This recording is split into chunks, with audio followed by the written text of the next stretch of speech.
The original inspiration for the spinning zip tie music robot came from the desire to create a loop drum sequence with multiple parameters that can be changed in order to alter the rhythmic diversity of the instrument.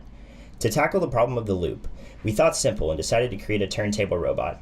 In order to set up the musical robot in a way that would create a consistent rhythm, we used a stepper motor as the main driver for the project and mounted a wooden dowel to be rotated on top, with 3 turntables that would be used as the main instrument of the system. The turntables each have 8 holes with a small wooden pegs which are placed into the system, allowing freedom to add and remove pegs on each level of the turntable, therefore creating various rhythmic sequences and patterns. The original design that utilized 3 turntables on a spinning dowel was intended to strike the wooden drumsticks attached to springed hinges. These hinges would be pulled back by the pegs and then would spring back, striking the drum.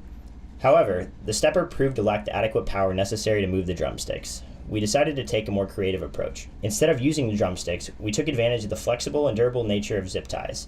We attached each zip tie to a peg in the system, increasing the reliability and tone quality of the instrument. The zip ties effectively strung from the resistance pole to the drums continuously. They created a natural drum roll with a much more elegant timbre than drumsticks. The code controlling the servo motor reacted to 4 parameters from the master controller. These parameters were 2 note on and note off signals. Each signal corresponded to a different speed that the stepper motor would spin at. The musical robot was intended to run as a continuous drum pattern based on incoming signals. Via the code, both note on signals tell the drumbot to spin at a relatively high speed. Likewise, the note off signals tell the drumbot to spin at relatively similar slow default speeds. This causes the drumbot to create a cacophony of sporadic drum patterns, followed by a calm default pattern. This system proved effective in its final stage and blended well with the other robots in the final installation.